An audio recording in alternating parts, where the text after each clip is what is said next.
తర్వాత ఎవరైనా ఉన్నారండి? లేదండి. అయితే టైం ఉందండి. First of all thank you to the Telugu audience. ఒక మంచి సినిమా, ఒక మంచి కంటెంట్తో వస్తే మీరు ఎప్పుడు ఆదరిస్తారు. ఇది ఎందుకంటే ఇది ఓపెనింగ్స్ విపరీతంగా వచ్చే సినిమా కాదు అనేది అందరికీ తెలిసిన విషయమే. మా అందరికీ కూడా we are waiting from the morning show ఎట్లా ఉంటుంది, మ్యాట్నీలు ఎట్లా ఉంటాయి, ఫస్ట్ షోలు ఎట్లా ఉంటాయి అంటే సెకండ్ షోస్ ఎట్లా ఉంటాయని. ఇందాక బుక్ బై షో ఓపెన్ చేసుకుని ఈ యాప్స్ అన్నీ ఓపెన్ చేసుకుని చూస్తుంటే 70% ఆఫ్ ద స్క్రీన్స్ ఆరెంజ్లో ఉన్నాయి.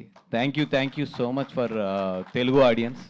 అంటే ఇంత మంచి లవ్ ఇచ్చినందుకు. ఎస్పెషల్లీ కొన్ని సినిమాలు మనల్ని చాలా ఆలోచింపు చేస్తాయి, అన్నీ కూడా ఇక్కడ మిగులుతాయి. కొన్ని సినిమాలు మనం చాలా ఆనందంగా హ్యాపీగా బయటకు వస్తాం. అంటే చాలా ఫ్యామిలీలతో వెళ్ళి, చాలా పిల్లలతో వెళ్ళి, చాలా నవ్వుకుంటూ బయటకు వస్తాం. అన్నీ కూడా మన పెదాల మీద చిరునవ్వు దగ్గర ఉంటాయి. కొన్ని సినిమాలు మాత్రం మన గుండెల్లో ఉండిపోతాయి. ఇట్లాంటిది ఈ సినిమా రాజు వెడ్స్ రాంబాయ్. అంత మంచి సినిమా ఇది. ఎంత మంచి సినిమా అంటే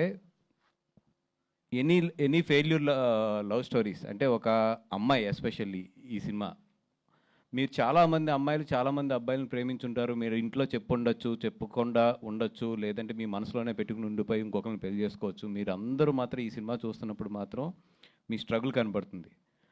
అలాగే అబ్బాయికి ఎక్స్ప్రెస్ చేసి ఇంట్లో ఒప్పుకోకుండా లవ్ ఫెయిల్యూర్ అయి పెళ్లి చేసుకున్న వాళ్ళందరికీ కూడా వాళ్ళ తండ్రికి అబ్బాయికి మధ్యలో నలిగిన చాలా సీన్లు ఈ సినిమాలో తగులుతాయి. కాబట్టి మిమ్మల్ని మీరు చూసుకున్నట్టు ఉంటుంది, మళ్ళీ ఒక్కసారి మీ బాధని తలుచుకున్నట్టు ఉంటుంది. రండి, సినిమాని చూడండి. అండ్ ఇందాక మన విలేకరు ఒక అమ్మాయి హేమ గారు వెళ్ళిపోయినట్టున్నారా, ఉన్నారా అమ్మ? నువ్వు ఇందాక ఒక సీన్ గురించి చెప్పావు కదా, నచ్చలేదండి నాకు కొట్టడం అని. నేను కూడా ఆ సినిమా చూసిన తర్వాత అది చాలా డిస్టర్బ్ అయ్యా. జనరల్గా ఏంటంటే నాకు అనిపించినవి అన్నీ కూడా మన వేణుగోడుకుల గారికి నేను వాయిస్ మెసేజ్లు పెట్టేస్తుంటే, సార్ ఇక్కడ చూడండి, ఇట్లా చూడండి అనేది. ఎందుకంటే డైరెక్టర్ గారికి పెట్టండి, బికాజ్ డైరెక్టర్ వీళ్ళంతా కూడా ఒక ప్రేమతో ఉంటారు సినిమా మీద. ఎప్పుడు ప్రొడ్యూసర్కి కొంచెం కొన్ని అర్థం అవుతాయి, అవుటర్ సైడ్ నుంచి చూస్తాం కాబట్టి అట్లాంటివి పెడుతూ ఉంటాం మెసేజెస్ ఆయనకి. నేను ఫోన్ తీసుకుని ఆ సీన్ గురించి, ఎందుకంటే చాలా డిస్టర్బింగ్ అనిపించింది నాకు. ఫోన్ తీసుకుని అది పెడదాం అనుకుని ఆగిపోయాను. ఎందుకు ఆగిపోయినా అంటే, డైరెక్టర్ పాయింట్ ఆఫ్ వ్యూ ఏంటంటే ఈ సినిమా ఒక ఇల్లందులో కుర్రోడు ఎలా బిహేవ్ చేస్తాడో అలాగే ఉంచాలనుకున్నాడు. అతను కోపం అవ్వచ్చు, అతని ప్రేమ అవ్వచ్చు, అతని ఏదన్నా అవ్వచ్చు, అతని ఎక్స్ప్రెషన్ అది అంతే. అలా బెత్తం పెట్టుకుని ఎందుకు వెళ్ళాడంటే నన్ను వదిలేసి వెళ్తావా అన్న కోపం. అదే ఆ కోపంలో కొట్టే ప్రతి దెబ్బలోని కూడా అతని ప్రేమ ఉంది. అక్కడ కొట్టినప్పుడు ఎంత ప్రేమ ఉందో లాస్ట్లో అమ్మాయిని తీసుకెళ్లేటప్పుడు కూడా అతనిలో అంతే ప్రేమ ఉంది. అతని ప్రేమ ఎక్స్ప్రెషన్ అంతే. అది చెప్తున్నాను కదా. అట్లాంటి కుర్రోళ్ళే 60% మంది ఉంటారు. వాళ్ళ కోపాన్ని కూడా లవ్లో ఎక్స్ప్రెస్ చేసే కుర్రోళ్ళు ఉంటారు. ఈ కుర్రోడు ఏంటంటే ఆ ఊళ్ళో పెరిగాడు, ఆ ఊళ్ళో ఉంటాడు కాబట్టి తీసుకొచ్చి అంతే కొట్టాడు అంతే. అంతకుమించి దాన్ని ఎక్కువ కూడా మనం ఆ పాయింట్ ఆఫ్ వ్యూలో చూసి నేను ఆ మెసేజ్ ఆగిపోయి పెట్టేవాడిని. కానీ ఎస్, మీరు అన్నట్టు ఏంటంటే థియేటర్లో ఉన్న ప్రతి వాళ్ళకి ఆ సీన్ కొడుతుంది. బట్ ఆ కొట్టడంలోనే ఆ క్యారెక్టర్ ఉంది. అది అనేది వస్తుంది. బట్ అదే క్యారెక్టర్.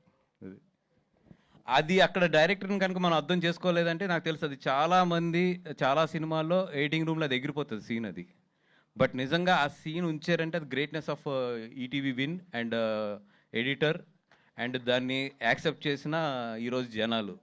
ఎందుకంటే లేకపోతే ఆ సీన్ డెఫినెట్గా ఎడిటింగ్ రూమ్లో లెగిసిపోతుంది చాలా చాలా చోట్ల. అండ్ నిజంగా ఈ సినిమాకి నేను అప్రిషియేట్ చేయాలి అంటే, ఫస్ట్ డైరెక్టర్, నువ్వు ఊరి నుంచి వచ్చి ఎలా ఉన్నావో సినిమా అలాగే తీసావు అబ్బా. అంటే నువ్వు ఎలా మాట్లాడుతున్నావో, స్టేజ్ మీద ఎలా బిహేవ్ చేస్తున్నావో సినిమా కూడా అలాగే ఉంది. అంటే ఎప్పుడు కూడా ఒక డైరెక్టర్ ఎలా ఉంటాడో సినిమా అలాగే ఉంటుంది. నీ సినిమా నీలాగానే ఉంది. ఆ మట్టి వాసన, ఏమంటారు దాన్ని, అది ఒక కష్టం ఉంటుంది చూసారా. ఒక ఊరి నుంచి వచ్చి మనం ఎలాగన్నా సరే ఎదగాలి. ఎందుకంటే ఒక ఊరి నుంచి వచ్చిన వాళ్ళకి ఎప్పుడు కూడా ఈ జూబ్లీస్ కానీ లేదా ఫిల్మ్ నగర్ కానీ ఈ ఫిల్మ్ సొసైటీ కానీ చాలా ఛాలెంజ్లు ఇస్తుంది.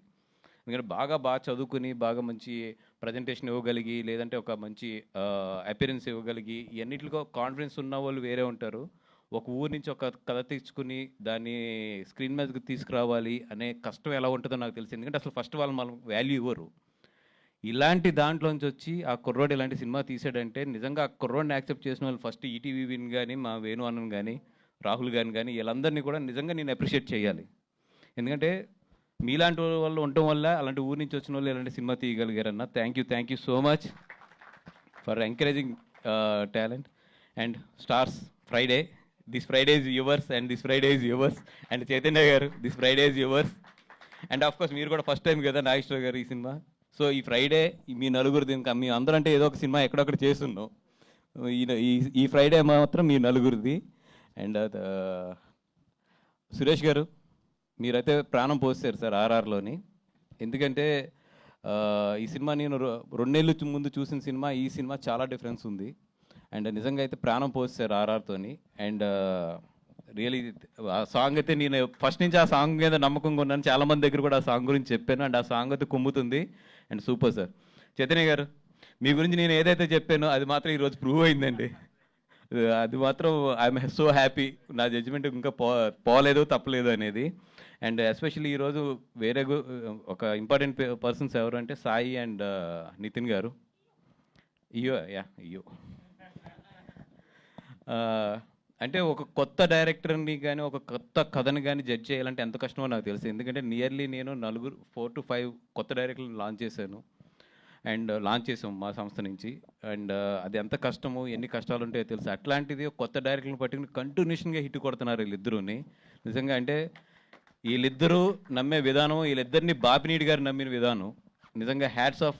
మీ ముగ్గురు కలిపి, బాపినీడి గారు, మీరు అండ్ మన సాయి నితిన్, మీ ముగ్గురు ఒక టీం కింద ఎంత బాగా ఎదరికెళ్తున్నారంటే ఈరోజు ఈటీవీ విన్ సక్సెస్ ఏంటంటే మీ ముగ్గురు మధ్యలో ఉన్న అండర్స్టాండింగ్. ఐ హోప్ కలకాలం అది అట్లా ఉండి ఈటీవీ విన్ మంచి స్థాయికి వెళ్ళాలని చెప్పి కోరుకుంటున్నాను. అలాగే డిస్ట్రిబ్యూషన్స్ కూడా మాకు ఇవ్వాలని కోరుకుంటున్నాను. అండ్ ఒకటేనండి, చాలా మంచి సినిమా తీశారు అందరూ కలిపి. అంతా యంగ్స్టర్స్ అండ్ అందరూ కూడా దీంట్లో చాలామంది కొత్త వాళ్ళ ఎఫర్ట్స్ పెట్టి మంచి సినిమా తీశారు. సినిమాకి రండి. వాళ్ళు 99 రూపీస్ అండ్ ఇవన్నీ అనౌన్స్ చేశారు. దానికి సాయశక్తిలో ప్రయత్నించాం. కొన్ని చోట్ల టెక్నికల్గా మాకు కుదరలేదు, హానెస్ట్గా చెప్తున్నాను. ఆ కుదరలేదు కూడా మేము చాలా చోట్ల ట్రై చేస్తున్నాం, స్టిల్ ఇంకా కూడా ట్రై చేస్తున్నాము. ఎక్కడన్నా కొన్ని థియేటర్లు మిస్ అయ్యంటే క్షమించండి. బట్ మా హానెస్ట్గా మేము పెట్టిన ఎఫర్ట్ని అయితే మాత్రం అప్రిషియేట్ చేయండి, మీకు 99 రూపాయల సినిమా చూపించడానికి అని చెప్పి. ఎందుకంటే మేము అనుకోవడం వేరు, అది అందరూ సహకరించడం వేరు. మ్యాక్సిమం కోఆపరేట్ చేశారు. బట్ కొన్ని చోట్ల మా వల్ల అవ్వలేదు, కొన్ని టెక్నికల్ ప్రాబ్లమ్స్ వల్ల. అక్కడ వరకు మాత్రం వీఆర్ సారీ. అండ్ మా ఎఫర్ట్ మాత్రం సిన్సియర్గా పెట్టాము. అండ్ రండి, ఇట్లాంటి సినిమాలకు డబ్బులు ఇస్తే ఇట్లాంటి మంచి సినిమాలు ఇంకా చాలా వస్తాయి. రండి, సినిమాని చూడండి, ఎంకరేజ్ చేయండి. థ్యాంక్ యూ సో మచ్ అండి. థ్యాంక్ యూ బనివాస్ గారు. వంశీ గారు want to add something. So first అసలు ఇది మళ్ళా కట్ చేశాను. బట్ ఫస్ట్ ఈ థియేటర్కి తీసుకురావడానికి ఫస్ట్ ఈ సినిమాని నమ్మింది మాత్రం బాపినేడు గారు. సార్ మీ గట్స్కి hats off sir, hats off to your guts. And ఇద్దరిని కాపాడారు ప్రేక్షకులు అయితే. ఒకటి బోస్ని కాపాడారు, ఎందుకంటే అమీర్పేట్ ఛాలెంజ్ నేను లేనా ఫంక్షన్లోని అమీర్పేట్ ఛాలెంజ్ నేనే స్లిప్ అవుతాను దారుణంగా స్టేజ్ల మీద. దానికి నువ్వు నాకు బాప్లా